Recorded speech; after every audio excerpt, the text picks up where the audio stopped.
A gente já começou a gravar aqui.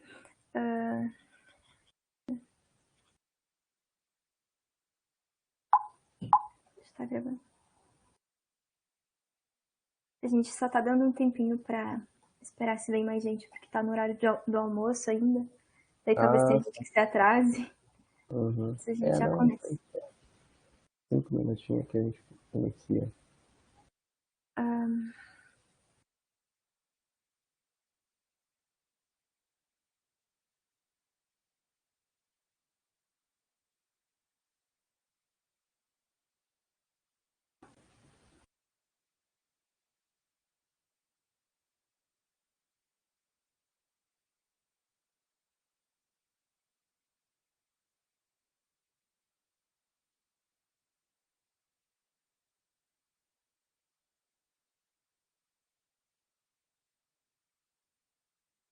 Aqui no chat do MConf tem uma lista de presença que é para vocês assinarem para conseguir o certificado.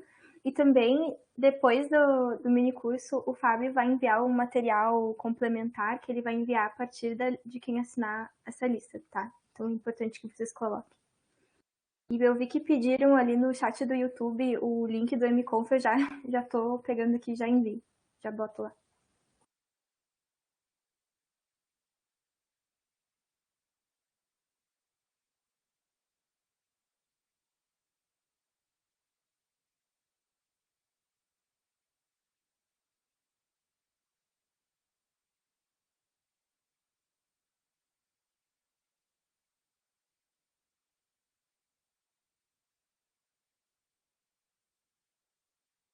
Ok, podemos começar então. Eu vou colocar minha tela aqui. Compartilhar. Beleza, então eu vou desligar minha câmera e vou deixar tu se apresentar e Tran- fazer a tua introdução. Pode ser? Tranquilo, tranquilo. Então, boa palestra a todos. Obrigado. Bom dia, boa tarde. Para mim aqui ainda bom dia. Então hoje a gente vai ter ali um curso de Machine Learning, né? Aqui está para Ciência e Engenharia dos Materiais, mas na verdade esse é um curso para quem teve no... Não sei se alguém aqui teve no Multimart, que é um congresso de materiais que teve aí, na URGS mesmo. Eu apresentei esse curso no Multimart também. Deixa eu só arrumar aqui um cronômetro para mim, para eu saber que horas são, né? Para não entrar na palestra dos outros sabendo, poder controlar. Então, esse curso está ali, Machine Learning para Ciências Materiais, mas é um Machine Learning para Materiais, né? É a mesma coisa. E aí, aqui eu estou na Semana Acadêmica da Física. Então, eu gostaria de agradecer o convite, né, e a oportunidade de participar e estar dando esse curso para vocês. Vou me apresentar, então, né? Vamos começar todo mundo reparando aí que eu não sou físico, né? Eu sou engenheiro. Talvez vocês não saiam do curso, por favor, pode continuar. Eu sou engenheiro químico. Eu me formei na UBA em 2014, no ano da Copa, né? Tive um período de graduação sanduíche no KAIST, na Coreia do Sul, entre 2012 e 2013. Depois eu fiz mestrado em Ciências dos Materiais aí ali no PG-CIMAT, para quem já está no finalzinho da graduação ali, ou está no mestrado, já deve ter mais contato com o que é, porque no Ciências dos Materiais ali não tem graduação, né? Ele é um conjunto da química com a física. Tive um período como pesquisador visitante na University of Victoria, no Canadá, aqui pertinho, na verdade, agora eu estou aqui pertinho da Universidade de Victoria de novo, em 2016. Fiz também um MBA em gestão de projetos no La Salle, ali em Canoas. Eu morava em Canoas, né? Terminei no ano passado e terminei meu doutorado em Ciências Materiais no ano passado. Aí agora eu estou como postdoc aqui na University of Washington, em Seattle, tá? Isso aqui, na verdade, é o estado de Washington, não é o Washington DC, né? Então é bem aqui no oeste dos Estados Unidos, bem em cima, assim, é como se fosse quase, praticamente numa aresta, né? Como se enxergar os Estados Unidos como se fosse um retângulo, você vai vai ter que o Seattle, aqui a cidade, a universidade, fica na aresta superior esquerda. Dito isso, então, acho que eu vou começar, então. Né? Como a gente fala em Machine Learning, eu não sei bem qual é esse curso, tá? Ele é voltado para um nível inicial, assim, né? Para ter um contato inicial. Ele não tem a intenção também de, né? Obviamente que é um mini curso, né? Um curso de 3 horas, ele não tem a intenção de ser também, ninguém vai sair especialista, né, em aplicações de Machine Learning, mas para dar uma sensibilizada, assim, para vocês terem uma ideia, por exemplo, quando alguém falar, ou quando vocês pegar um artigo, pegar um material, pegar alguma coisa, bom, eu tenho uma ideia do que é isso, porque eu vi lá naquele mini curso, né? Eu sei mais ou menos o que é por cima, assim, né? Claro que para você, então a expectativa de quando a gente começa no machine learning, ela é essa expectativa aqui, né? Nossa, eu vou criar um carro, um carro autônomo, né? Um driver. Então ali tem essa imagem aí que ela é muito relacionada com visão computacional, onde aqui o computador recebe as imagens, né? E aí ele consegue fazer a diferenciação do conteúdo dessas imagens, né? Que é uma coisa que se chama multilabel, né? Tem vários, se você observa essa imagem aqui, tem inúmeros objetos diferentes, né? Então tem pessoas, né? Tem carros, tem caminhãozinho aqui, né? Assim, literalmente não tem muita diferença carro e caminhão, o trânsito é a mesma coisa, mas para poder calcular a rota, né, é importante. Aqui tem outro caminhão, ó, dependendo depois o veículo pode identificar aquele veículo como sendo um veículo de emergência, isso também é importante, né, no trânsito. As luzes de trânsito aqui, né, o semáforo, sinaleira, é importante aqui, né, afinal de contas o carro autônomo ele precisa respeitar as leis de trânsito, né, ele precisa parar no sinal vermelho, ele precisa respeitar os limites de velocidade. Os limites de velocidade até ele pode vir embarcado no GPS, né, por exemplo, muitos GPS já têm esse serviço, mas agora vários outros sinais, como esse sinal de trânsito aqui, ele precisa receber na hora, né, esse input, não tem como ter no GPS ali se o sinal está vermelho ou não. Mas enfim, essa é a nossa expectativa.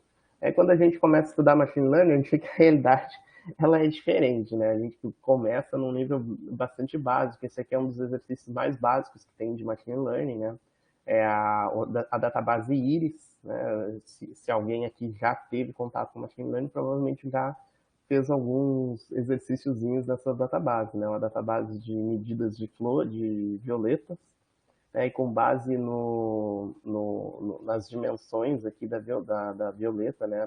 Da pétala, das partes ali, que eu não sei a tradução, na verdade, das partes da violeta, mas o fato é que, com base nessas medidas que você coloca no sistema, o algoritmo é capaz de classificar, né, e dizer se é uma violeta do tipo setosa, versicolor, virgínica. Não sei nem se estou falando certo, né, porque eu não entendo muito de violeta. Mas, basicamente, se vocês for ver, é a mesma coisa, né? Porque aqui ele recebe uma série de parâmetros relacionados à imagem, e com base nesses parâmetros relacionados à imagem, ele classifica entre pessoa ou carro, ou caminhão, né? E aqui vocês vão ver que, assim, conceitualmente, é a mesma coisa, né? Agora, em relação à capacidade computacional exigida, capacidade teórica, né? Capacidade de programação, de interpretação exigida, obviamente que é diferente. Então, eu começo assim, para o pessoal não fugir também, né? Depois dizer, ah, não, olha ali, vai dar um cursinho de separar versílica de cetosa. Tem esse artigo aqui que para dar um pouco de despertar um pouco mais de interesse, né? Obviamente que esse artigo aqui ele é baseado em um trabalho de química, né?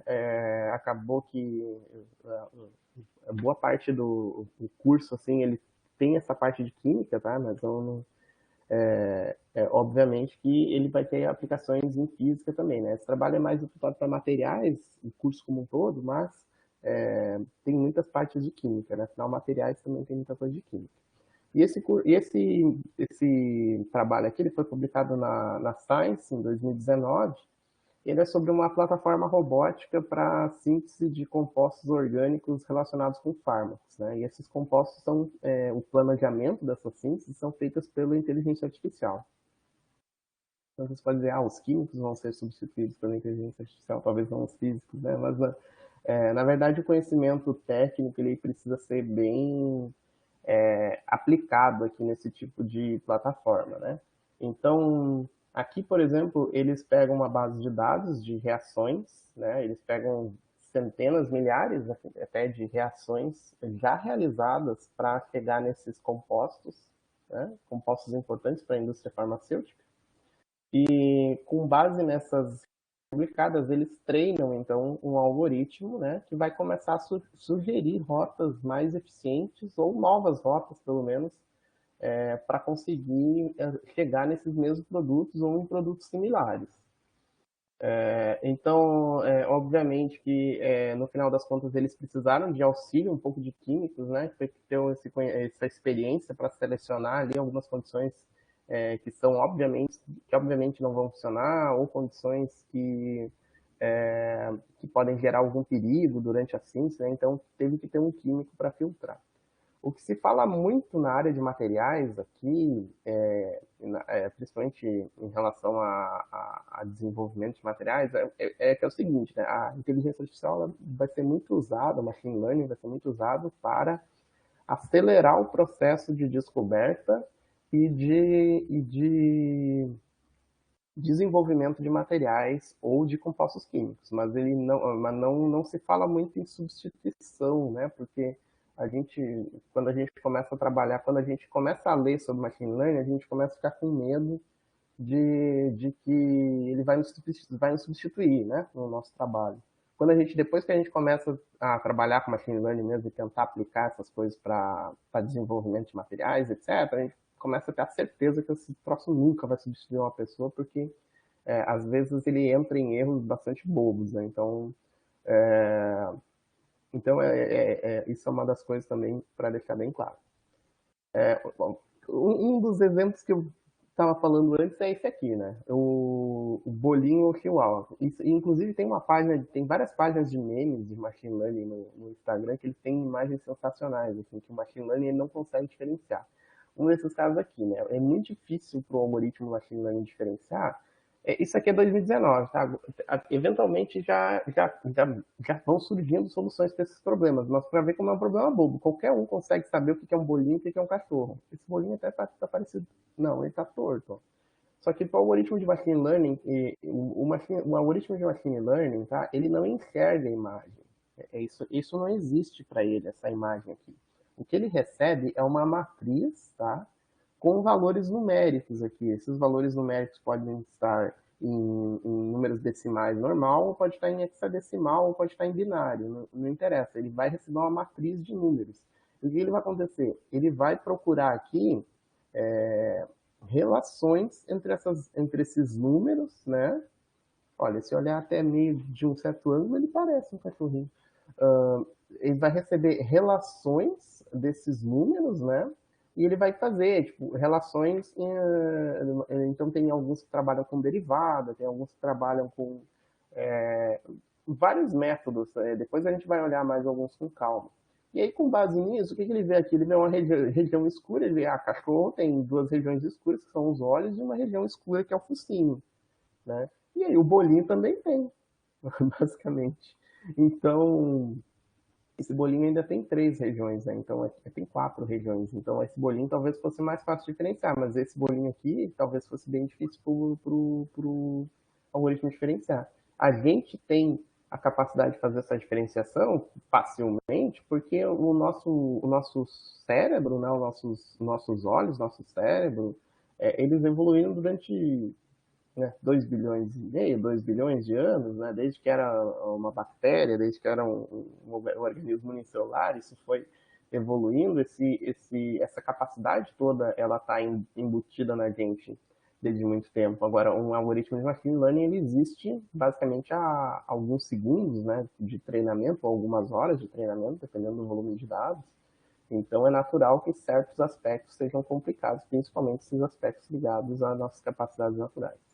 Tem outras imagens bem interessantes, vocês veem, tem uma que é um cachorro ou croissant, eu acho que é um gato, gato croissant, que é um gato deitado e um croissant. Então é muito semelhante também o gato deitado com o croissant no aspecto que você vê as tonalidades de cores, que é o que o machine learning vai tentar interpretar. Então, isso não vai substituir, eu acredito que não, tá?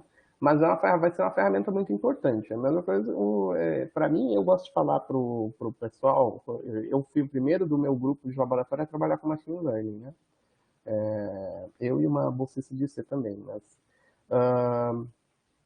o machine learning ele vai ser assim, tipo, como um Excel da vida pra gente, assim, sabe? Vai ser uma ferramenta que a gente vai usar, mas você não vai ser, se você faz física, se você faz materiais, se você faz química, se você faz laboratório, você não vai. Agora ainda tem mais gente que foca em machine learning, mas acho que no futuro ele vai ser mais como uma ferramenta, você não vai ser um pesquisador de machine learning na química ou na física. Você vai ser uma pessoa que usa machine learning para analisar os dados que você recebe, né? Sejam dados de materiais, sejam dados de física de partículas, por exemplo, nos aceleradores de partículas geram muito volume de dados, esse volume de dados é muito bom para fazer machine learning, então acredito que seja essa a tendência. E quais são os tipos de problemas, então, abordados nessa inteligência artificial, por inteligência artificial? Né? Então, tem problemas de resolução de problemas, raciocínio, representação do conhecimento, isso é uma parte muito importante no inteligência artificial, que você precisa traduzir o conhecimento humano para uma forma que a máquina entenda. Né? Normalmente isso se dá por tabelas numéricas, atribuindo valores, né? Que é aquilo ali que eu falei, a imagem ela é convertida a uma tabela, né, uma matriz, e aí depois você precisa encontrar relações entre essas matrizes, o algoritmo, né, precisa encontrar relações entre essa matriz que vão ser as representações do conhecimento. Então tem tarefas de planejamento, tarefas de aprendizado, processamento de linguagem natural, que é muito importante, que é a capacidade do algoritmo ler basicamente um texto, né? Ou escrever também, né? Porque escrever também é processamento de linguagem natural. Então, só para colocar vocês aí a par, já tem algoritmos capazes de ler e interpretar textos, né? Responder perguntas baseadas no... Então, você alimenta um algoritmo com um livro, por exemplo, ou um jornal, e ele é capaz de responder perguntas relacionadas àquele jornal, né? Àquele livro. E também, também tem o Alexa, por exemplo, que é uma inteligência artificial que ela basicamente escuta o que você diz, né? Então ela tem aqui combinados, né, a percepção e também depois, porque o que acontece é que o algoritmo ele não trabalha, dificilmente um dispositivo vai trabalhar ouvindo de fato, né? Ele converte o que você falou para linguagem escrita e depois vai converter essa linguagem escrita numa série de valores numéricos, né? Que é esse processamento de linguagem natural. E esses valores numéricos, então, eles vão ser processados e ele vai gerar uma resposta. Ele não é que nem nós, né? Que nós, a gente ouve, a gente percebe as ondas sonoras e essas ondas sonoras geram uma resposta no nosso cérebro, é uma coisa bem menos, como é que eu posso dizer, categórica e numérica do que o algoritmo, né? Por exemplo, uma pessoa que a gente gosta, por exemplo, vai falar e a gente vai ter uma percepção, né? A gente vai receber aquela informação de uma maneira. Uma pessoa que a gente não gosta, a gente acaba percebendo a informação de outra maneira. Por exemplo, se eu falo alguma coisa com um tom carinhoso, eu vou perceber isso de uma maneira dentro do cérebro. Se eu falo com um tom agressivo, a mesma frase, a mesma palavra, isso vai gerar uma outra reação natural do meu corpo. E o algoritmo machine learning já não, né? Você pode falar agressivo, carinhoso ou neutro, e tudo que ele vai fazer é perceber essas palavras. Se ele conseguir detectar essas palavras, ele vai converter em tabelas, basicamente. Então, isso acaba gerando essa diferença aqui, né, entre a inteligência geral e social que nós temos e a inteligência geral e social que que um algoritmo de machine learning é capaz de chegar, né? Então, aqui, por exemplo, eu usei alguns termos, inteligência artificial, machine learning, então deixar claro aqui o que é cada coisa, né? Então, a inteligência artificial é um aspecto bem amplo, tá? Então, são técnicas para fazer com que as máquinas imitem a inteligência natural. É um termo amplo, né? Pode ser qualquer coisa relacionada a isso, claro. Machine learning são algoritmos capazes de aprender com experiências e dados, né? Uma técnica, uma maneira de implementar a inteligência artificial. Existem outras maneiras, né? Existem heurísticas, por exemplo, existem uma série de outras maneiras de implementar. Mas aqui, nesse trabalho, a gente vai focar... Nesse trabalho, não, perdão, quando eu apresento no seminário. Nesse curso aqui, a gente vai focar em Machine Learning, né? E a gente não vai entrar muito em Deep Learning, tá? Que Deep Learning são técnicas de Machine Learning, que aí usam redes neurais para otimizar o aprendizado. Então, é uma técnica de fazer o Machine Learning melhor ainda.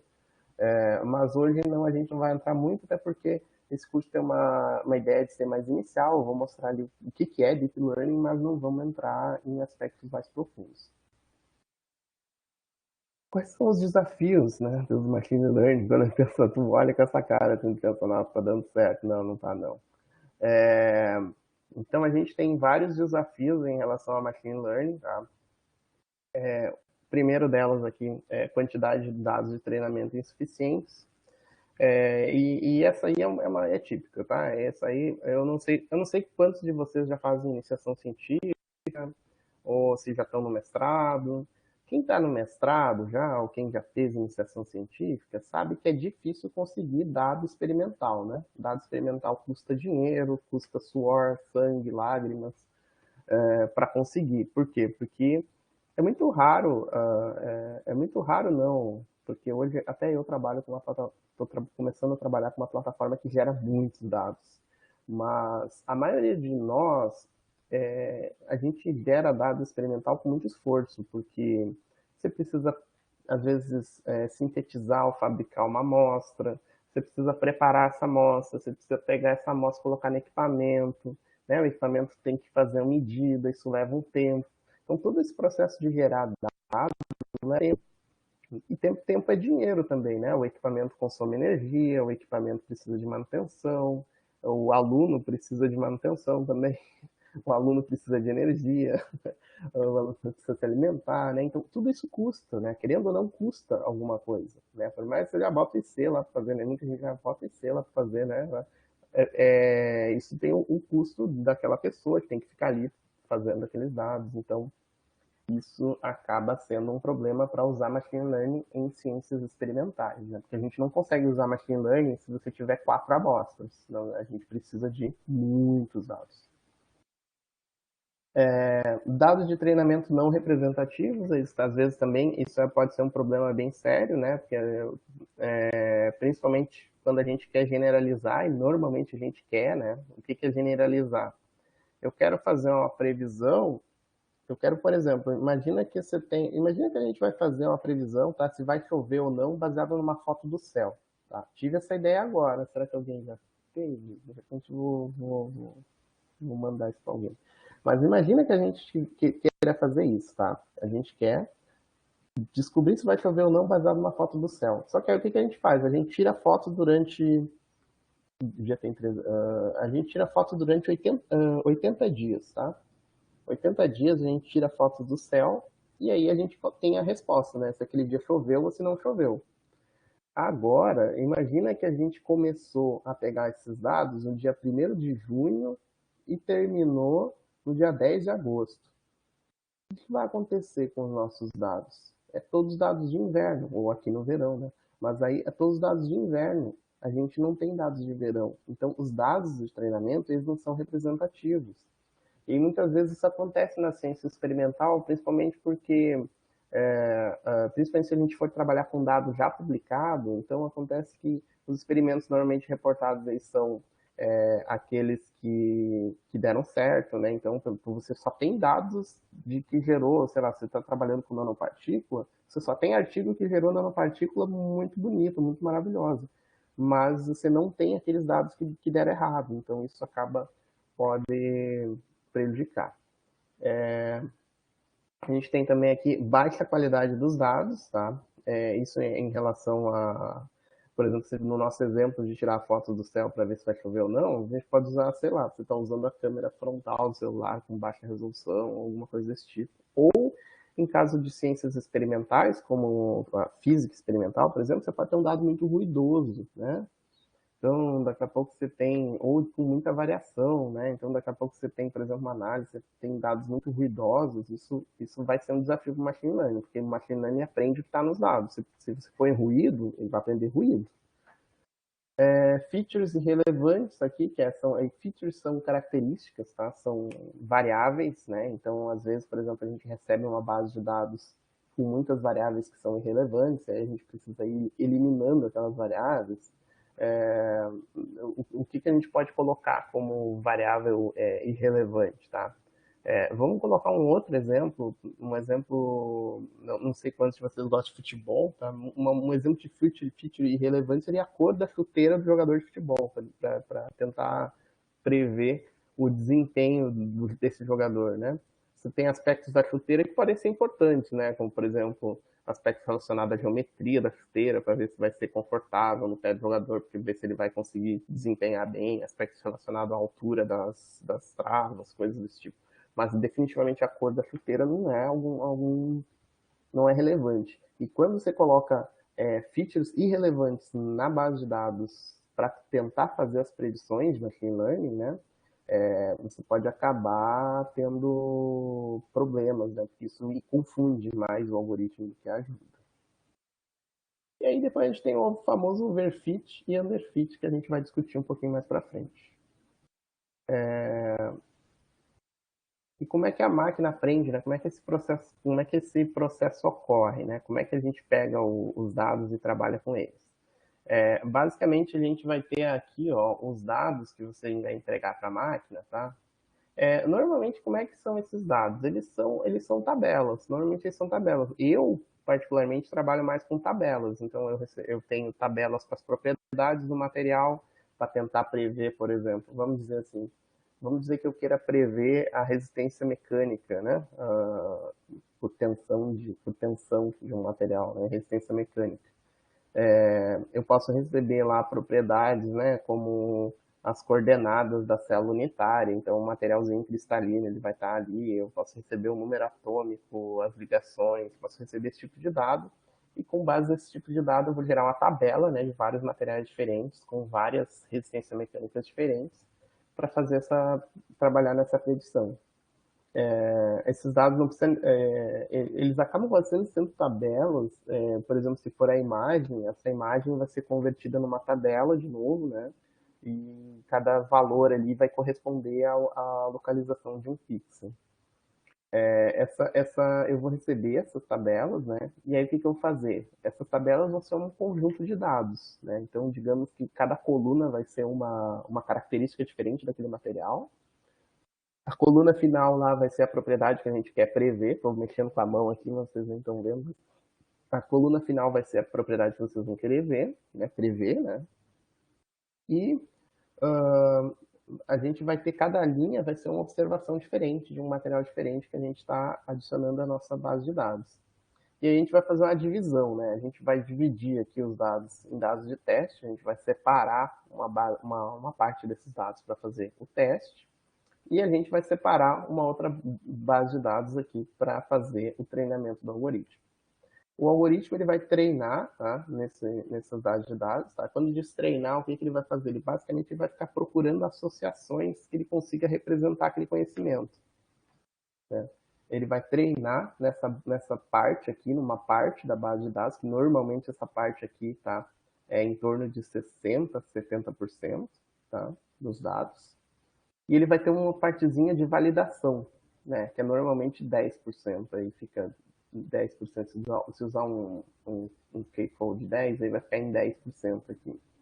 60% ele treina, 60%, 10% aqui ele faz a validação, tá? Aí tem vários métodos de validação que eu não vou entrar aqui, porque tem alguns que usam os dados de treino, outros que não, né? E 30, 20% mais ou menos, tá? Não, talvez não feche 100, tá? Porque eu estou dizendo mais ou menos. Mais ou menos uns 20% dos dados, eles vão para dados de teste. E aí, esses dados de teste aqui, eles não participam em nenhum momento, tá? Do treinamento do algoritmo. Porque aí tu quer ver a performance do algoritmo para prever dados que ele nunca enxergou antes. Isso aqui vai ser como se fosse o teste mesmo, né? Para ver se o teu algoritmo vai se comportar bem quando ele receber os dados do mundo real, né, do mundo que ele nunca viu antes. Então, basicamente, esse é o processo de aprendizado da máquina. Aí a gente tem, claro, essa máquina vai criar modelos, né, que são os modelos de machine learning, e aí aqui a gente tem métricas para avaliar esses modelos, né, porque a gente quer saber, né, se a gente vai usar os dados de teste, a gente vai ter um teste. Depois da gente fazer o teste, a gente precisa de uma nota, né? Basicamente. A gente precisa ter uma métrica para saber se o modelo está bom ou não, se a gente continua treinando, se a gente coloca mais dados, se a gente passa para outro modelo, o que a gente faz da vida. Então, a gente vai ter aqui uma etapa de avaliação dos modelos, a gente vai ter algumas métricas, tá? Então, a gente tem o R quadrado, que é uma métrica famosa, muito famosa, principalmente para quem faz calibração, ajuste, né? Usa essa métrica para esse tipo de coisa. Aqui a métrica do R quadrado, ela tem essas equaçõezinhas aqui que eu não vou passar por elas muito, mas basicamente é assim, né? Ela é 1 menos esses dois valores. Quanto mais próxima de 1 for o R quadrado, melhor é o desempenho desse algoritmo. Tá? Essa é uma das métricas. Só que o R quadrado, aí eu vou deixar já para vocês o alerta, somente o R quadrado ele não é uma boa métrica. Então, porque às vezes tem aspectos que o R quadrado não consegue enxergar. Né? Em outros cursos mais detalhados eu mostro ali o que tem de errado com o R quadrado, que às vezes ele não enxerga direito algumas coisas. Então é como se ele fosse uma avaliação incompleta do algoritmo, assim, mais ou menos por cima, né? Dizendo o que seria. Então a gente usa outras métricas também. A gente usa, por exemplo, aqui o RMSE, que é a raiz do erro quadrático médio, né, que em inglês é Root Mean Squared Error, né, porque a gente tem o erro quadrático, e aí depois a gente faz a raiz do erro quadrático. O que implica? Quando a gente faz o erro quadrático, é como se a gente... por que a gente faz o erro quadrático? Porque você vai ter erros negativos e positivos, né? Digamos assim, digamos que vocês têm que, sei lá, acertar uma variável qualquer, tá? Eu gosto de botar exemplo porque eu não gosto, eu gosto de tirar a abstração, né? Se tu olhar para essas coisas que são muito abstratas. Mas digamos que você tenha lá o seu algoritmo para prever se vai chover ou não. Digamos que você quer dar um passo além. Quantos milímetros vai chover? Aí o algoritmo prevê 10 milímetros, mas o dado de chuva, a chuva naquele dia foi 12. O erro dele é menos 2, ele previu 2 a menos do que choveu de verdade. Agora, digamos que o outro dia ele prevê 14 milímetros, mas choveu 10. O erro dele é mais 4. Ele errou 4 acima da quantidade de milímetros que choveu naquele dia. Com base nisso, você vai ter um menos 2 e um mais 4. Se você somar os dois, você vai ficar com 2. Se você fazer a média, né? Pior ainda, a média vai dar 1. Vai péssimo. Então, porque não está dando valor real. Então, esse quadrado, quando você eleva ao quadrado, todos os negativos viram positivos. Né? Menos com menos dá mais. Então, isso faz com que não exista essa discrepância entre os erros. Porém, quando você eleva ao quadrado, o que acontece? O erro 2 ao quadrado ele vira 4. Mas o erro 4 ao quadrado, o erro menos 2 ele vira 4. O erro 4 ele vira 16. O que isso significa? Significa que o erro quadrático ele é mais sensível a quando tu erra por longe, quando o algoritmo erra por longe. Então, por mais que o algoritmo vá bem em todas as observações, mas ele comete um erro grosseiro, o RMSE vai refletir isso bem claramente. Não vai acontecer isso no MAE, porque ele é o erro médio absoluto. Você faz um módulo aqui dos dois, né? Então, o que era menos 2 lá vai virar 2, e o que era 4 vai continuar 4. Então, vai somar os dois, vai dar 6, dividido por número de observações 2 vai dar 3. Né?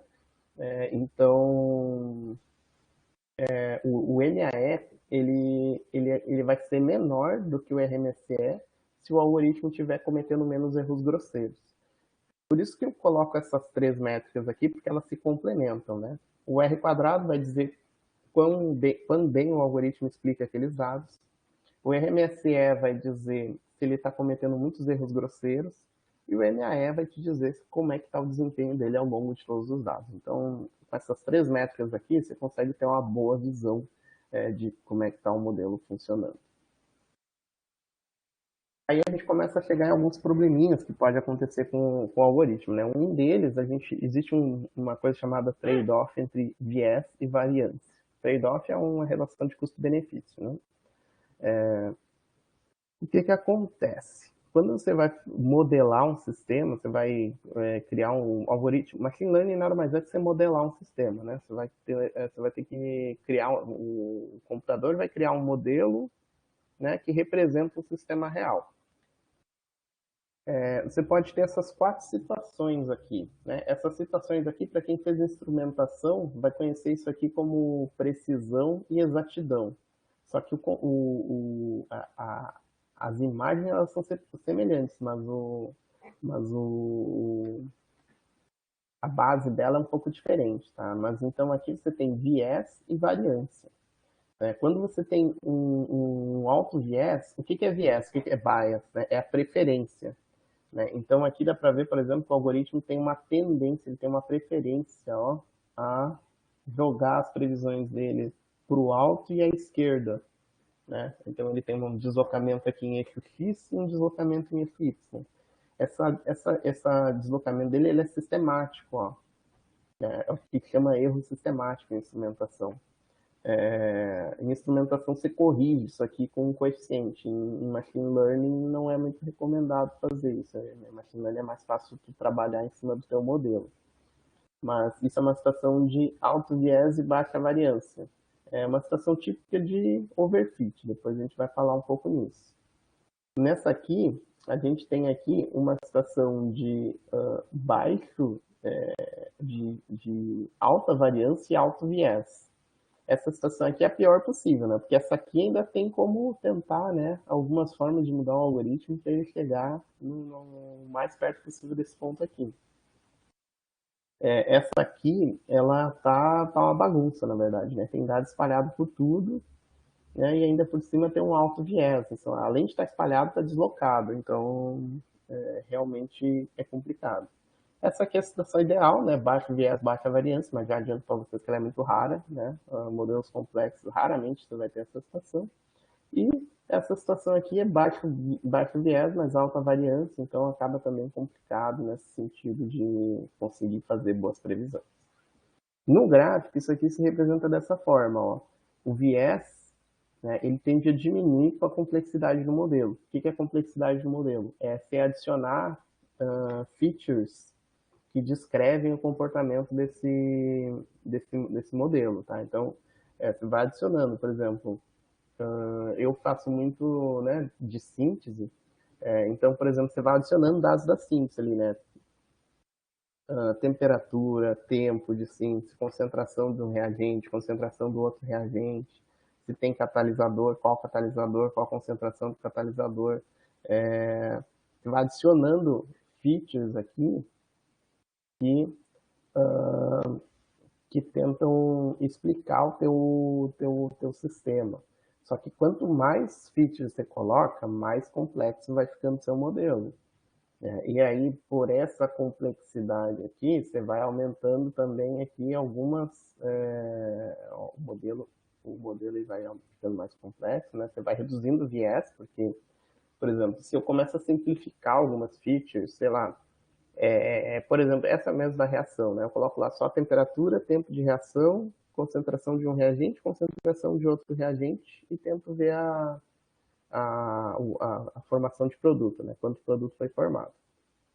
Eu estou omitindo um monte de características ali da reação. Então, o modelo ele vai ter um viés natural pela omissão dessas características. Ou ele ainda pode ter um viés associado com os próprios dados que eu estou colocando ali, né? Se eu colocar só, por exemplo, aquele caso lá, de colocar só dado do inverno. Ele vai ter um viés de tentar identificar o ano como se todo ano fosse um inverno.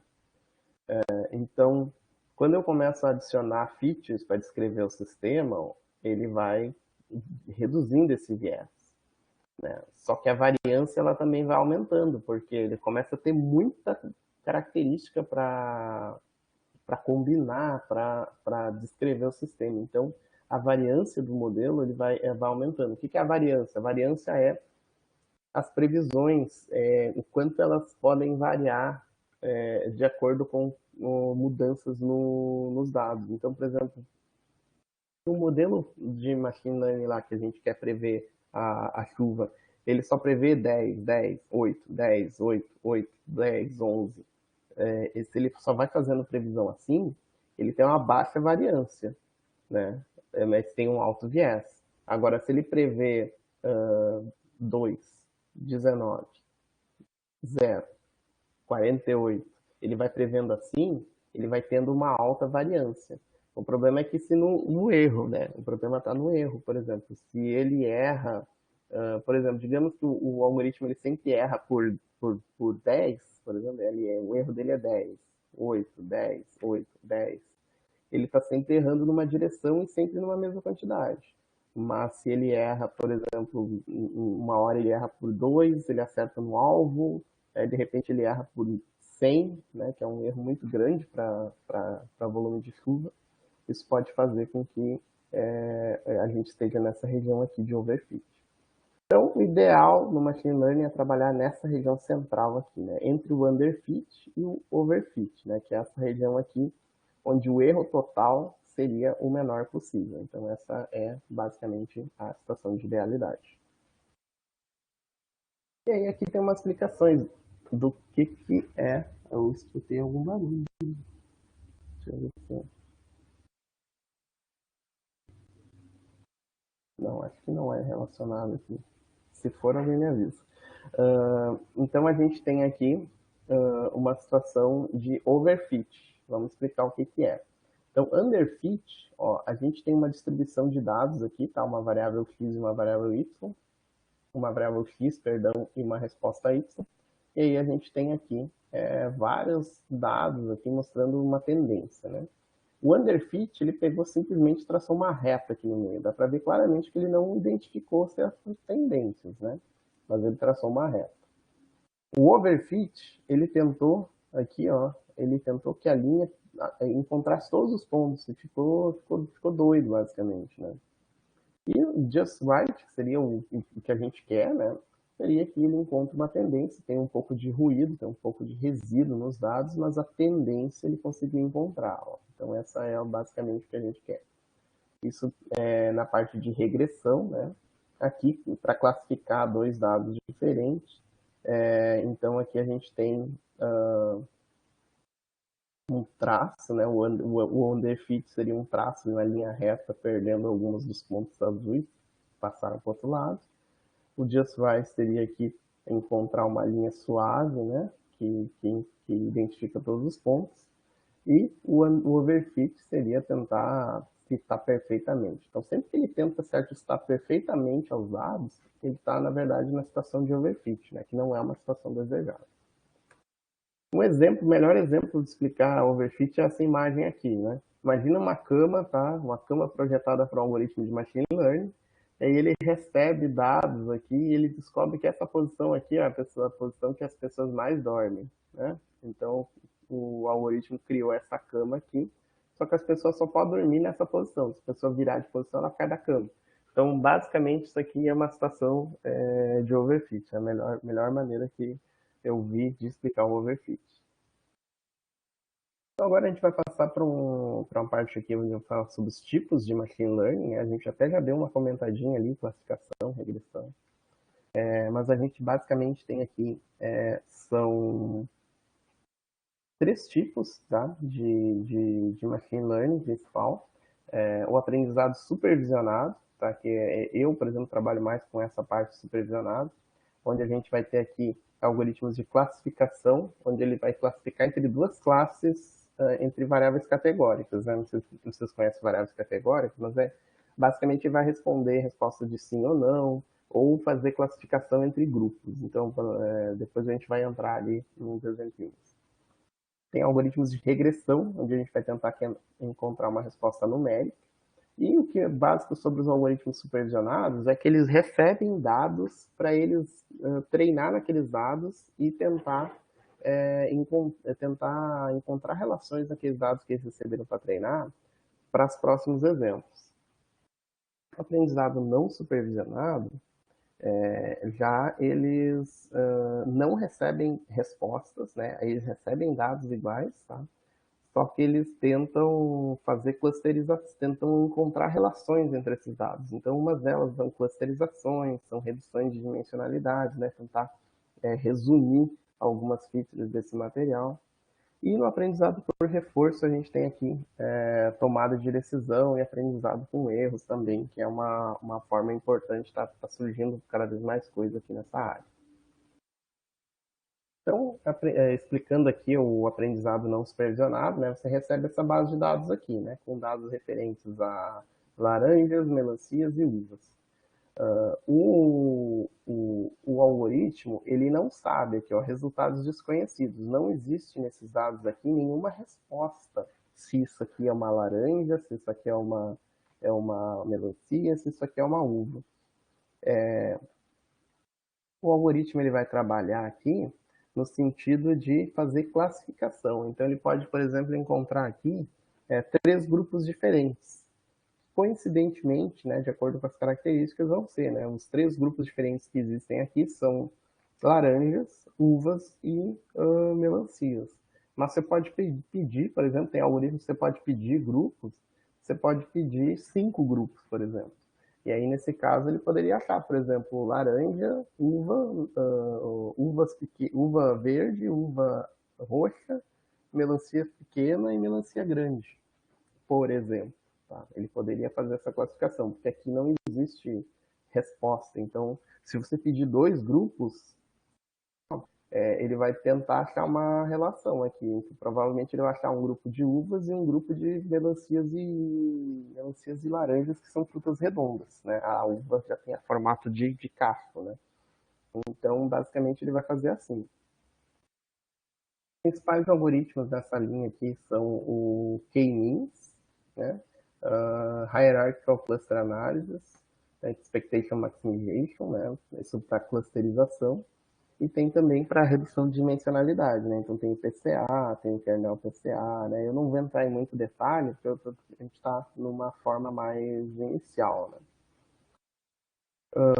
Algoritmos supervisionados, eles vão receber um dado de treinamento com a resposta já. Então aqui, por exemplo, tem um conjunto bem clássico, né? Para dizer se é spam ou se não é spam.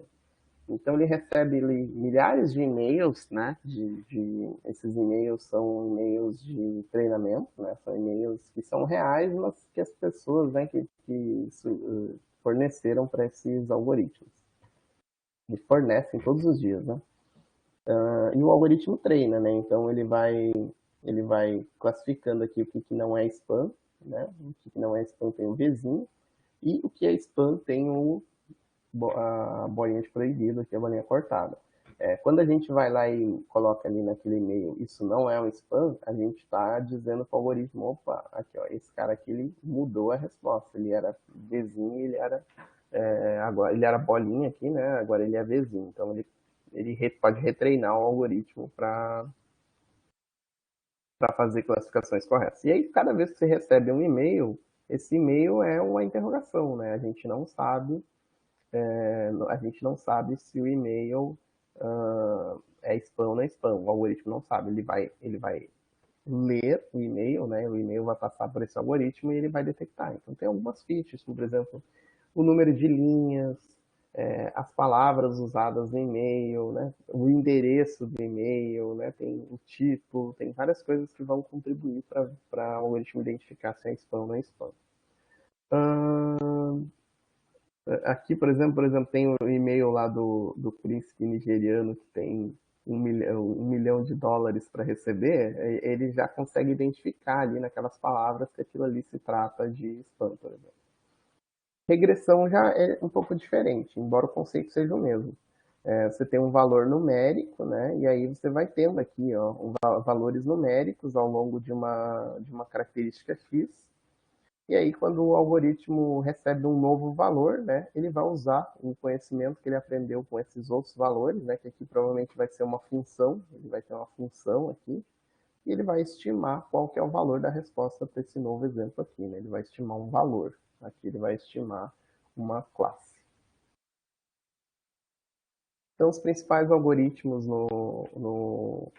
de regressão aqui tem o regressão e classificação, né? O KNN, o KNN, K-Nearest Neighbor. A gente tem a clássica regressão linear, né? Acho que talvez vocês já tenham ouvido falar. Regressão logística, é bem clássica também. Né? Suporte vector machines, árvores de decisão, random forest e as redes neurais. Eu não vou entrar muito em algoritmo aqui, porque também não é tão objetivo desse curso agora. O aprendizado por reforço, ele Ô, entra num Fábio, conceito... Oi? desculpa interromper, só é que tá acabando o tempo da transmissão do YouTube, tá? Ah, Daí, tá. só Aí pra avisa avisar. pro... Uhum. Sim, sim, avisa pro pessoal também, né? O pessoal põe o link ali no MConf, o pessoal clica no MConf ali Aham. e O entra ali pessoal, pela sala. quem tá no Se chat tiver alguma... do YouTube. Opa, desculpa, pode falar, perdão. Não, só se tiver alguma pergunta, pode passar para mim aí. Pode. Não, sim, eu tô cuidando, tô cuidando. Por Tá enquanto bom. ainda não tem nada no YouTube, então quem tá assistindo pode clicar no link que tá no chat para entrar pelo MConf, porque vai ser encerrado agora a transmissão. E também lembrando que tem uma lista de presença no chat do MConf que é para vocês assinarem para conseguir um material extra que o Fábio vai mandar depois que terminar o minicurso. Então, desculpe Tá. interromper, pode continuar agora, Fábio. Beleza. Não, imagina que isso é importante. Né? Aprendizado por reforço, ele funciona com base em um agente, né? Nós vamos ter um agente, né, que ele vai observar uma situação, né, e selecionar a ação baseada numa policy, né, baseada numa política, né, de qual que é o tipo de ação que esse agente toma. Esse agente vai praticar essa ação, digamos que aqui ele percebe que tem uma situação com a água, o fogo, né? E aí ele precisa decidir o que eu vou fazer. Se ele resolve ir direto para o fogo, ele perde 50 pontos. E aí ele recebe uma penalidade. E aí, para a próxima ação que ele vai tomar, ele entende, não, se eu perdi 50 pontos, essa é uma ação ruim. Né? Ele vai atualizar a policy dele, né, para tomar uma ação melhor na próxima vez. Então ele vai chegar aqui, ele vai na próxima vez ele vai para a água, né? E aí talvez ele vai para a água de novo, daí ele não ganha pontuação, mas se ele for para a água e depois ele for no fogo, ele vai ganhar a pontuação máxima e ele vai entender que aquilo ali é a melhor ação a ser tomada. Então é um aprendizado bem tentativa e erro mesmo. E aí tem alguns algoritmos, né, que se usa para realizar esse aprendizado por reforço. Então tem por Monte Carlo, tem Q-Learning, né, tem Sarsa. Eu estou colocando mais para assim, para vocês, caso vocês queiram, né, aprofundar depois, vocês têm a ferramenta para aprofundar. Porque, infelizmente, assim, em 3 horas, assim, eu já dei um curso de umas 45 horas, né, que eu consegui colocar um pouco mais, né, explicar mais. Né? Agora, em pouco tempo, a gente não consegue se aprofundar nesses algoritmos, a não ser que a gente fosse fazer um curso de um algoritmo só, daí a gente conseguiria. Talvez até uma ideia para o futuro, né? Fazer um cursinho só de um desses algoritmos. Então vamos para a parte das aplicações, né? Que aí eu acho que a gente vai ter uma ideia melhor, né, do que esses caras são capazes de fazer. Aí tá essa imagem de microfluídica, de química também, né? Só acaba pensando que esse cara só vai falar de química.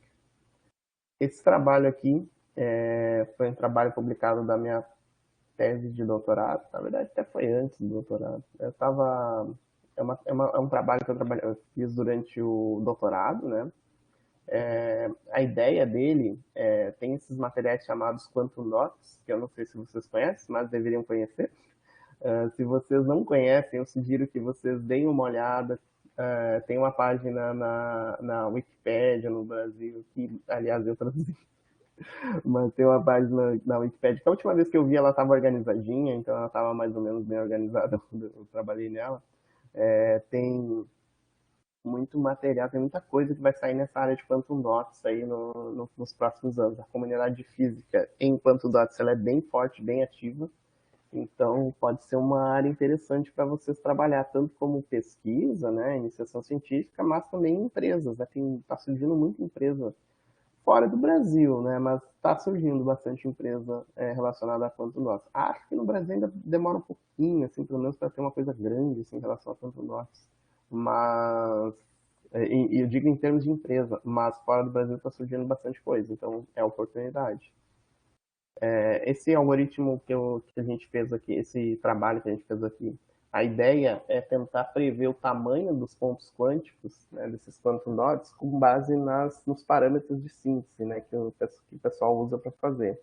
Isso usando dados da literatura. Tá? A gente não fez experimento nesse trabalho, a gente pegou dados já prontos da literatura, transformou ele em base de dados e aí depois a gente tentou fazer algumas predições ali.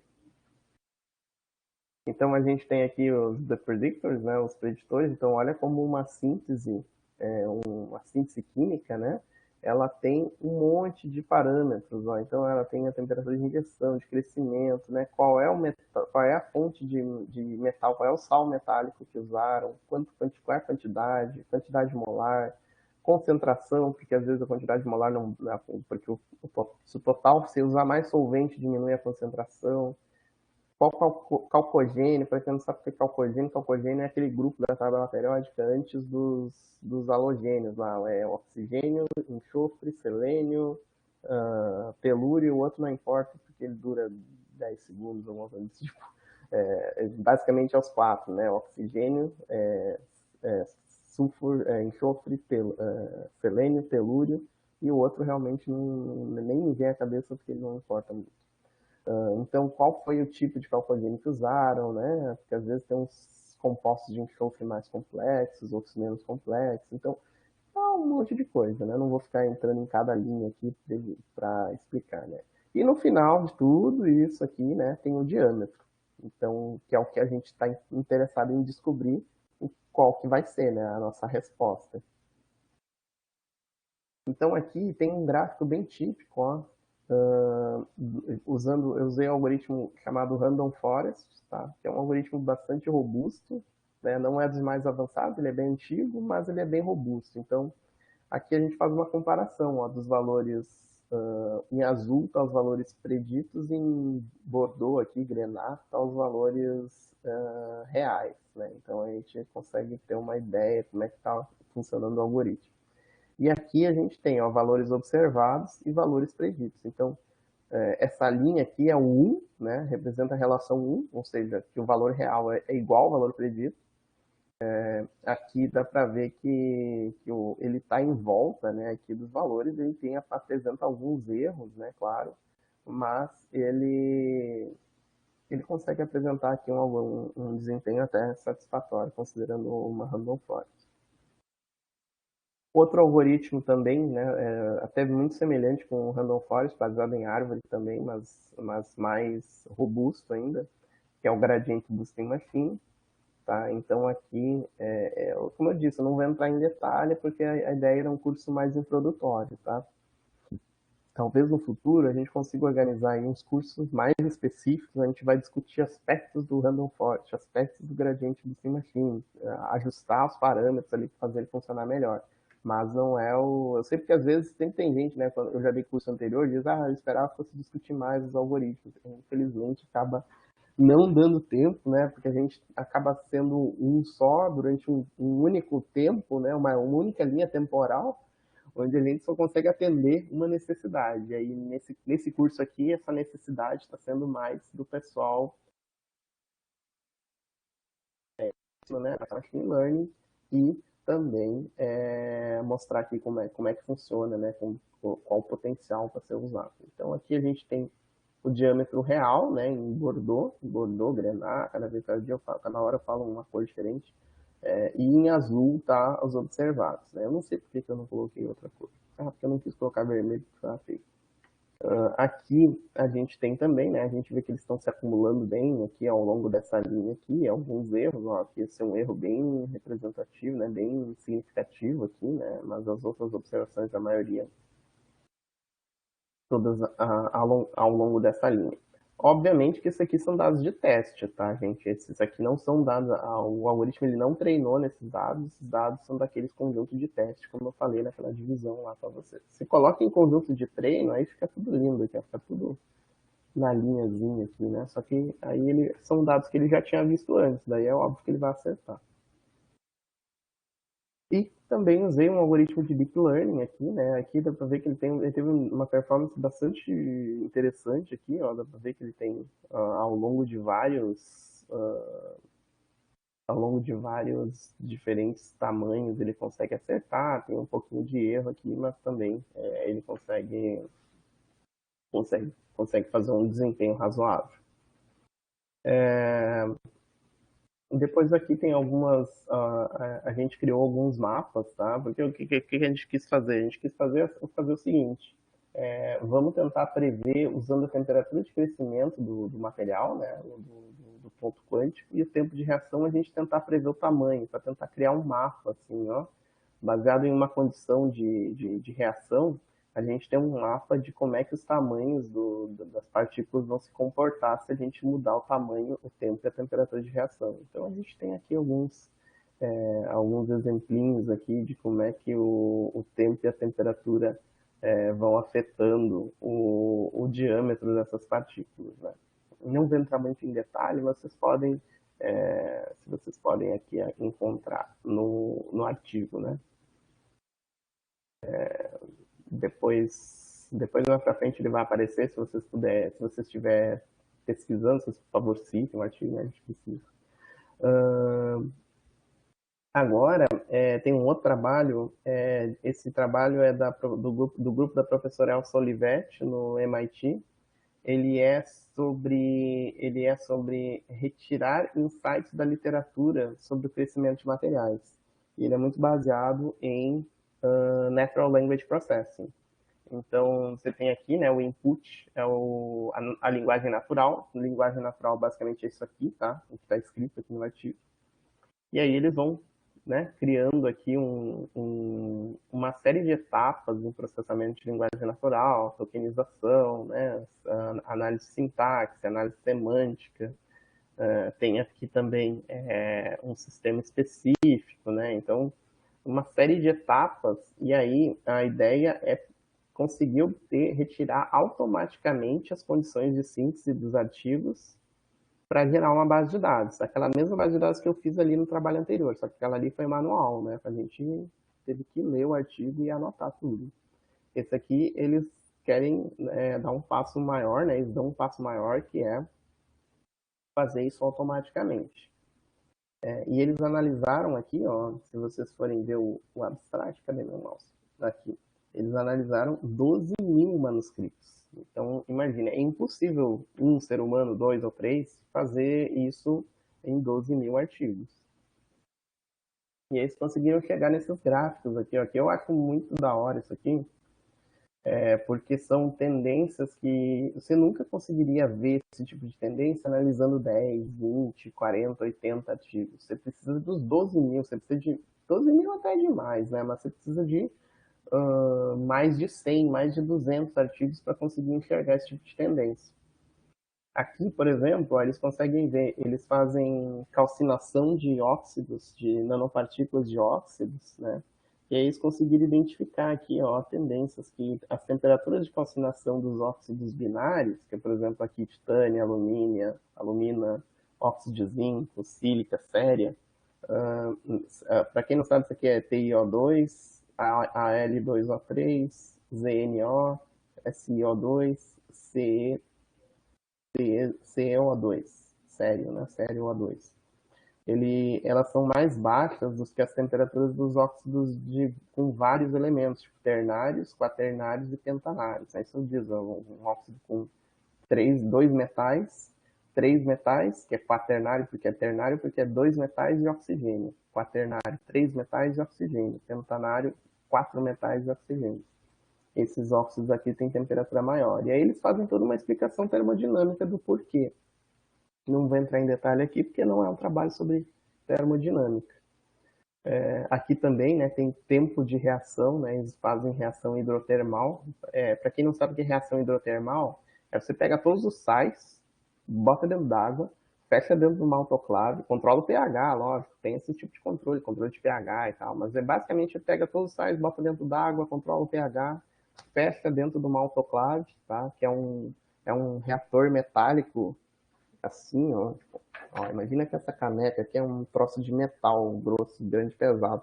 E aí você tem todo o material lá dentro, a água com os metais, com os sais e tal, e você fecha ela com uns parafusos enormes, assim. E aí você coloca ele dentro de um forno, ele vai na temperatura, ó, ele vai na temperatura 200 graus, né?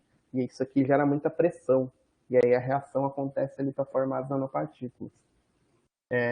E aí ele consegue identificar aqui, né, quais são as relações entre essas temperaturas e tempos de reação e o material que os caras obtiveram. Então, é um trabalho muito legal que só é possível com linguagem natural, com processamento de linguagem natural e machine learning, porque não tem como o ser humano analisar 12 mil artigos ao mesmo tempo. Esse é o trabalho de uma vida, quase.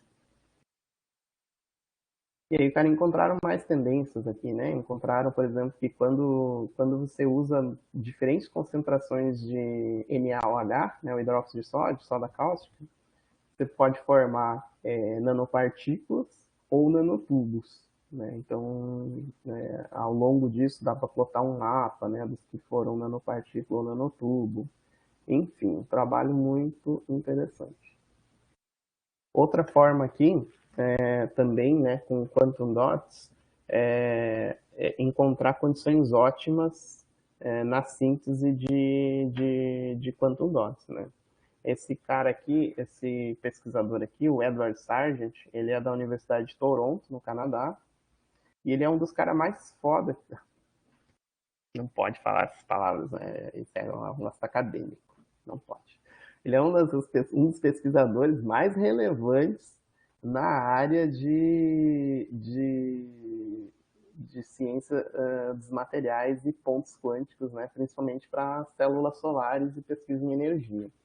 Então, é um trabalho muito legal também, né? Os caras pegaram aqui usaram as notas de laboratório, né? Para quem acha que é inútil anotar no laboratório, eles tinham 6 mil sínteses registradas no laboratório e eles usaram essas 6 mil sínteses para alimentar. Aí essa galera mesmo digitou mesmo, né? Acredito que dificilmente tinha como passar isso sem digitar, acho que eles digitaram mesmo.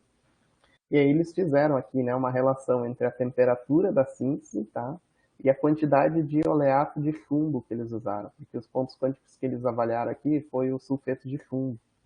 E esse comprimento de onda aqui, a cor disso aqui, está nessa escala um pouquinho estranha, mas bem visível. Essa aqui é a cor de emissão, né, de absorção, perdão, de luz. Então aqui é o comprimento de onda, né?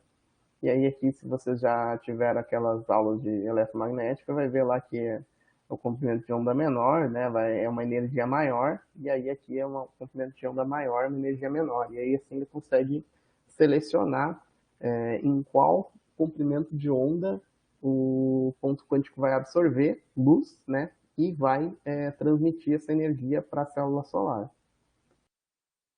Aí então eles fizeram várias relações, né, como é que funcionava aqui a relação entre o sal de chumbo e o enxofre, né, baixa temperatura, qual era o efeito disso no bandgap, né, da estrutura, né, que é aquela energia que eu tinha falado ali. O índice de polidispersividade, que era interessante, porque eles queriam obter a menor polidispersividade possível. Então eles estavam tentando trabalhar aqui para empurrar tudo isso aqui para cá. Só que ao mesmo tempo que eles querem baixa polidispersividade, eles querem também ter a capacidade de tunar aqui, né, de selecionar o bandgap. Então, isso aqui eles não estavam conseguindo. Olha esse gráfico aqui, ó. Você tem uma clara relação aqui, ó. Quando o bandgap é alto, a polidispersividade é alta. Eles queriam vir isso aqui para baixo, né, tentar esse era o objetivo do trabalho. Então, eles fizeram aqui algumas análises usando sal de enxofre. Eu não vou entrar em muitos detalhes aqui, tá? Daí, então, eles fizeram algumas análises experimentais, né? Que estão marcadas em vermelho aqui, e fizeram algumas predições, né? Predições sem oleilamina, que é um reagente, e predições com oleilamina, né? E aí dá para ver aqui que eles conseguiram, ó. Vocês estão vendo que os experimentos dele aqui, eles estão mais altos aqui, ó. Polidispersividade maior. Eles conseguiram baixar, usando esses algoritmos aqui, um pouco a polidispersividade. Não tanto, né? Não muito alto, mas conseguiram baixar a polidispersividade, né? E aí conseguir alcançar o objetivo que eles tinham no trabalho. Outro dado aqui, talvez mais relacionados com um pouco mais de análises, por exemplo, análises estruturais de material, né? Desse trabalho aqui, da determinação do crescimento de prata, né? A partir de, saindo de clusters, né? Que é uma particulinha bem pequenininha, até nanopartículas e depois finalmente um bulk, né, que é uma prata mais de tamanho mais robusto. Né. O trabalho aqui é do Japão, da Hokkaido University. O Japão tem uns grupos bem legais em Machine Learning para materiais. Ó. Esse Center for Materials Research for Information Integration, CNI ao quadrado, interessante. Eu já vi bastante trabalho saindo dessa galera aqui, então para quem quer ir pro Japão, né? Eu sei que na física tem uma galera que gosta de anime e gosta de... Eu também gosto, né? E gosto de... E que ter a chance de ir pro Japão, daqui a pouco também é uma oportunidade. Vocês têm que ir atrás mesmo, não dá para ficar esperando muito, porque... fazendo um comentário, né? Na época que eu estava na graduação, e eu acho que a boa parte está na graduação, está no mestrado, tinha o Ciência Sem Fronteiras. Ciência Sem Fronteiras facilitou muita coisa em relação a ir para fora, né? Agora, hoje a gente está na época de dificuldades maiores. Para conseguir ir para fora, você tem que procurar bolsas exterior, né? Mas tem muita coisa, viu? Vocês vão atrás e vocês conseguem. Voltando aqui ao nosso tópico, eles fizeram aqui a comparação de diferentes modelos de machine learning, tá? Aqui tem uma random forest, support vector regression, né? Linear regression, que é a regressão linear, né? E aí eles conseguiram encontrar essas regiões aqui, ó. Óbvio que a regressão linear, né, gente, ela é uma base, né? Porque afinal de contas, a regressão linear só vai traçar uma reta. Mas com outros algoritmos mais potentes aqui, tipo o Random Forest ou a Support Vector Regression, nesse RDF aqui, porque tem uma que é linear também, ó, se vocês forem ver, tem dois traços lineares, né? Uma é a LR, que é a regressão linear propriamente dita, e a outra é essa SVR aqui, linear, que ela também é uma espécie de regressão linear. Não é bem uma regressão linear, o conceito é um pouco diferente, mas o resultado final é muito parecido. Então a gente vê que tem alguns ali algoritmos que eles conseguem fazer melhor essa representação desse dado aqui, né? E esse dado aqui, o que ele é? São dados de nanopartículas ou clusters de prata, tá? Cluster basicamente é uma nanopartícula bem pequenininha, tá? Não precisa assustar. E aí aqui tem o tamanho, né? Provavelmente nanometros. E aqui tem a energia de ligação por átomo. Né? E aí o que os caras querem fazer é poder colocar essas regiões aqui, ó, para fazer isso aqui. Tá? Eu já troquei de imagem aqui para a gente agilizar um pouquinho. Aqui ele consegue identificar regiões peculiares. Ó. Então aqui, por exemplo, você tem os clusters, uma energia de ligação maior, né? Porque aqui está negativo, né? Então isso aqui está negativo, então a energia de ligação aqui é maior. Os semiclusters que eles disseram, né? Que é uma energia de ligação intermediária aqui. E as nanopartículas vai reduzindo a energia de ligação, né? Vai ficando cada vez menor.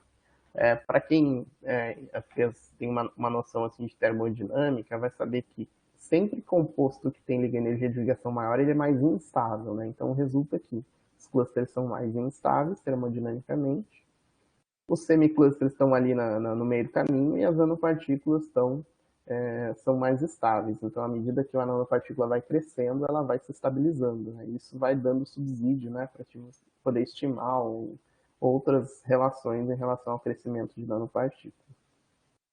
De novo, né, não é um trabalho de termodinâmica aqui. Agora tem esse trabalho aqui que está otimizando células solares, né, Materials and Devices, usando Machine Learning e Design de experimentos também, que é outra ferramenta bem importante. Isso aqui ele está usando células solares orgânicas, né, orgânicos fotovoltaicos. Não conheço, na verdade, ninguém nesse grupo aqui, então não vou fazer muitos comentários. Mas devem ser também grupos muito bons também. Então aqui, eu acabei não trazendo quais algoritmos eles usaram, mas aqui, se eu não me engano, eles usaram Support Vector Machine, tá? Se eu não me engano. Então, quando você faz uma célula solar, você deposita o materialzinho da célula solar, o corantezinho da célula solar, numa maquininha chamada spin coat. Que ela basicamente você vai pingando ali, né, o corantezinho ou o material e ela fica girando para homogeneizar isso. E aí aqui o que eles fizeram é ver se a velocidade de giro tinha relação com a concentração ali do corante esse, né? E se isso tinha relação à eficiência. Né? E aí eles encontraram que sim, ó, ele vai mudando a eficiência, né? A concentração também vai mudando, né? E aí ele vai achando algumas regiões que são ótimas, para você fazer um dispositivo com a maior eficiência possível, né? Que é o objetivo de uma célula solar, você fazer a melhor eficiência possível para a conversão de energia. Aí eles fizeram várias outras condições, né? Além da eficiência, eles também usaram corrente de curto-circuito e tensão de circuito aberto. Isso aqui são importantes, são critérios importantes, por exemplo, para uma célula solar ela poder alimentar materiais que demandam alta corrente, né? Ou materiais que demandam alta tensão. Então, né, para tentar chegar na melhor densidade de corrente possível. E basicamente esse foi o trabalho deles, né? Fazer essa otimização desse material com base nos parâmetros, como a velocidade de giro do spin coater, né? A concentração do sensibilizador na solução, né? Ele vai pingando uma solução com água, né? Então a água, pode ser um solvente. E também a concentração dos doadores, né? Que é um outro material que compõe a célula solar. Eu não vou entrar muito em detalhe, porque o nosso tempo está acabando, e aí a gente também não é um trabalho sobre células solares. Né? Aqui também tem um trabalho que é bastante interessante para quem trabalha com materiais. São algoritmos automatizados para análise de band gap de absorção espectral. Muitos de vocês, se vocês trabalham com materiais, vocês vão ter que fazer, né? Principalmente se vocês trabalham com semicondutores, vocês vão ter que fazer análise de absorção óptica, seja o VVIS, o VVIS-NIR, seja por reflectância, vai ter vários métodos diferentes, mas o que vocês vão ter que fazer análise óptica, vocês vão ter que fazer. E aí ele vai gerar um espectro assim, ó. Você vai ter energia aqui no eixo X, e você vai ter o valor do band gap aqui, o valor esse EA aqui para encontrar o band gap. O band gap ele vai ser dado para vocês por uma transição aqui, ó, que ele sai desse estado aqui e ele faz quase uma linha reta até um estado mais elevado de energia. E o que acontece? Ele vai fazer uma linha reta e você precisa localizar essa linha reta no espectro para traçar uma linha reta, onde essa linha cruzar no eixo X é o valor do band gap. Então aqui, por exemplo, é 2.1, alguma coisa. Qual que é o problema disso? Fazer isso manualmente. Você precisa pegar o espectro do equipamento, você precisa fazer a conversão para pegar esse gráfico aqui, que se chama talk plot. Tá? Você precisa fazer essa conversão e você precisa traçar a reta, identificar o ponto e anotar ele em algum lugar. Eu garanto para vocês que quando vocês pegam 12, 20 espectros, isso aqui leva uma bela de uma tarde fazendo esse processo. Agora imagina num laboratório que nem nosso laboratório que trabalha com um volume grande de amostras, tá? Que produz, em uma semana, capaz de produzir 600, 700 amostras. Não tem ser humano que consiga fazer 600, 700, que consiga acompanhar esse ritmo de geração de dados. Então, o que eles fizeram aqui foi criar um fluxozinho, né, usando um algoritmo de machine learning para encontrar isso aqui automaticamente. Né? Então, eles encontram automaticamente, aí você reduz o tempo aí que era imagina que para 600 amostras seria de algumas semanas, você reduz isso para talvez menos do que algumas horas. Então, esse é o objetivo, basicamente, desse tipo de trabalho.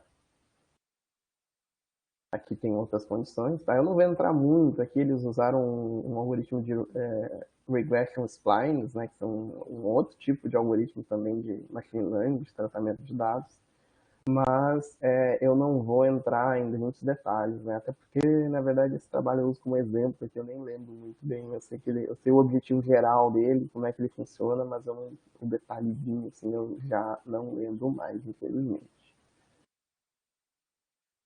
Tem esse trabalho aqui, que eu acho que ele é muito legal. Ele é descoberta e investigação de perovskitas aceleradas por robótica. E o que ele faz? É legal porque esse trabalho ele mistura várias coisas que são novidade, né? Várias coisas que são fronteira. Robótica, perovskita, que é um material relativamente novo, não é, digamos assim, ele está aí na nossa indústria aí de ciências materiais, ele está aí já faz uns 12, 15 anos, principalmente as perovskitas que eles vão mostrar aqui. Mas a estrutura perovskita foi descoberta em 1800 e pouco, mas é um material bastante novo nesse formato aqui. E machine learning, né? Então tem perovskita, robô e machine learning. Um trio de coisas bem novas. E aí eles conseguem testar aqui, ó. Eles testam toda essa quantidade de compostos, tá? Porque eles podem testar, porque o robô fica fazendo a síntese para eles. Então imagina, se fossem pessoas trabalhando, iria demorar um tempo absurdo, né? Para fazer tudo isso. Não ia ter como, na verdade. A magnitude do projeto faz com que não seja possível você usar a mão de obra humana para fazer um trabalho tão extenso. O que aconteceria se fossem pessoas, eu queria selecionar aqui um grupinho pequeno, talvez 4, 10 desses materiais aqui. Aí colocando o robozinho para fazer, vocês colocaram 45, né? E aí o objetivo dele é ver qual desse material aqui gera perovskita estável e qual que não gera. Tá? Aqui tem um spoiler, né? Porque os azuis os azuis sim, deu bom, gerou. Os pretos ele não ficou no meio termo e os vermelhos não gerou, né? E aí tem um mapeamento aqui, né? Porque eles querem caracterizar essas perovskitas por difração de raio-x de monocristal. Não sei se vocês já chegaram nessa parte, mas é uma técnica de caracterização que você quer ver as dimensões da célula unitária, você quer ver algumas características da célula unitária, do cristal. Então você precisa ter um cristal grande. E aí aqui eles têm, né, um material que gerou o cristal grande, né? Eles exploram aqui, ó, o espaço experimental e vai te dando a resposta, né? Se ele gerou o cristal grande, se ele gerou cristais pequenininhos, que é bom, mas não é o suficiente para o que eles queriam. Se ele gerou um pó fino, que não vai servir para o que eles querem, mas gerou alguma coisa também. Ou se ficou clear solution, que aí não gerou nada, né? Ficou só o material em solução. E aí eles fazem aqui algumas predições, né? Porque eles fizeram vários experimentos, né? E aí depois eles vão usar o algoritmo para tentar prever condições que geram os cristais que eles precisam. Né? Então, eles usam primeiro o robô para gerar uma grande quantidade de dados, que vai ser a base de dados deles, e depois eles usam o algoritmo de machine learning para tentar prever novas condições, né, com base nos dados que eles geraram anteriormente. Então, é uma combinação e é uma das melhores combinações que tem em termos de descoberta de materiais. Você gera um conjunto de dados grande, leva esse conjunto de dados para os algoritmos de machine learning para eles tentar prever condições melhores. E aí você vai gerar uma nova base de dados com as condições melhores. Então você pode gerar um loop aí de otimização usando esse tipo de técnica. E aí aqui tem alguns dos materiais que eles conseguiram, né? Então eu achei bonito esse gráfico aqui, vou mostrar, vai ser essa foto aqui, um link de fotos para mostrar aqui que eles conseguiram uns materiais bem bonitinhos, né, em termos de perovskita. Terminando ali a nossa, já quase no final, né? Faltando 5 minutinhos, terminando a parte de aplicações, para aplicar machine learning, tá? Já está surgindo muita ferramenta sem programação, tá? Hoje, semana passada mesmo, eu vi uma que era um Edge. Você sabe o que é um Edge? É tipo uma. É tipo no Google Chrome tem as extensões lá, no Office também tem. Então tem um Edge que é uma extensão para o Excel que faz cálculo de machine learning embutido no Excel. Você vai ter a sua tabela de dados do Excel, você vai selecionar. Eu não vi como é que ela funciona ainda. Imagina que você vai selecionar as colunas que você quer, qual que é a coluna de predição, e você vai conseguir fazer a predição com base no Excel. Mas, em geral, você vai ter contato, então, com essas linguagens de programação, se você não for usar essas ferramentas. Né? Porque o Excel, ele deve ter um pouco de problema computacional, né? Mas, computacional, às vezes é um problema, às vezes não é, né? Dependendo do volume de dados que você tem. Então, você vai ter o Python, você vai ter C++, você vai ter o JavaScript. O JavaScript dá para fazer algumas coisas. Tem o Java, C sustenido, a Julia é curioso o nome. O Julia é uma linguagem que eu vi bastante trabalho até agora, na última vez que eu vi, o pessoal está usando bastante, parece que tem uma eficiência computacional bem legal. Né? Você vai ter esse Dash aqui que eu não conheço, para falar a verdade. Eu uso R+, né? Estou começando no Python, mas eu sou um usuário maior de R, tem TF, tem Scala também. Scala também tem aparecido bastante coisas. Eu vou deixar aqui alguns onde você aprender Machine Learning, né? Tem o DataCamp, você pode fazer curso, não estou fazendo propaganda, mas o fato é que eles têm eu fiz bastante os cursos deles, e eles têm um programa que você pode fazer no GitHub, tá? Usando o seu e-mail da universidade. Você pode fazer uma conta de estudante no GitHub. Com essa conta de estudante no GitHub, você pode fazer uma conta no DataCamp de estudante, e aí você tem 3 meses gratuitos. Então, isso é uma coisa a se considerar. Assim, você pode aproveitar esses 3 meses para fazer esses cursos. E aí tem alguns livros aqui, né? Tem o Hands-on Machine Learning com Scikit-Learn e TensorFlow, então ele vai entrar em Machine Learning e também vai entrar em TensorFlow para Deep Learning, né? Tem esse aqui que eu usei consideravelmente esse livro aqui, né? Do François Chollet, com outra pessoa aqui. O François Chollet, ele trabalha no Google, né? É um dos desenvolvedores desse TensorFlow aqui. Esse livro aqui eu usei bastante, usei muito esse livro aqui, Introduction to Statistical Learning, né, que é a base do Machine Learning com aplicações em R. E deixar o contato aí para vocês, né, quem quiser entrar em contato.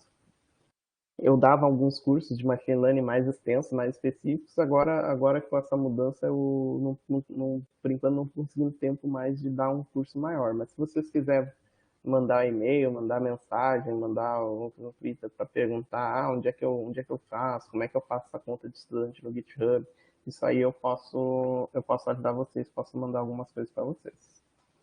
E é isso, então, até amanhã. Amanhã a gente vai ter a segunda parte. Na segunda parte eu vou mandar para vocês, eu vou tentar mandar hoje, se não der eu vou acabar mandando para vocês depois, tá?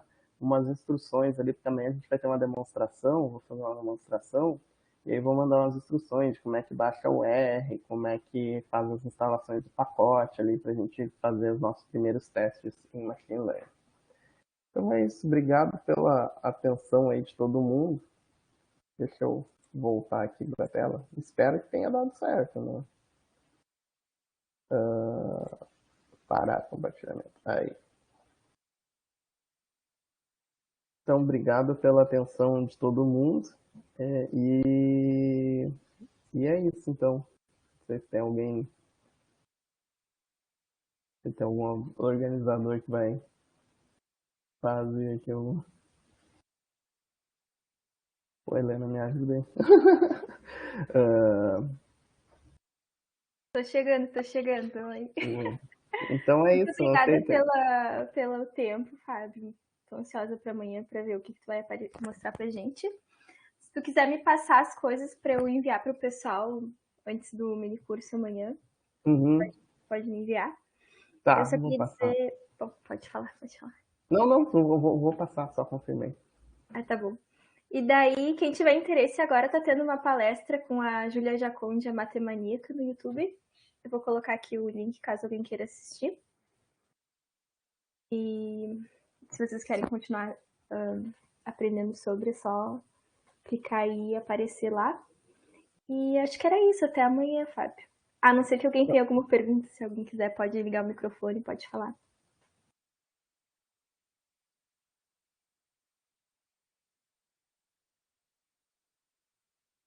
Então é isso, então. Até amanhã, nesse mesmo horário, nesse mesmo canal.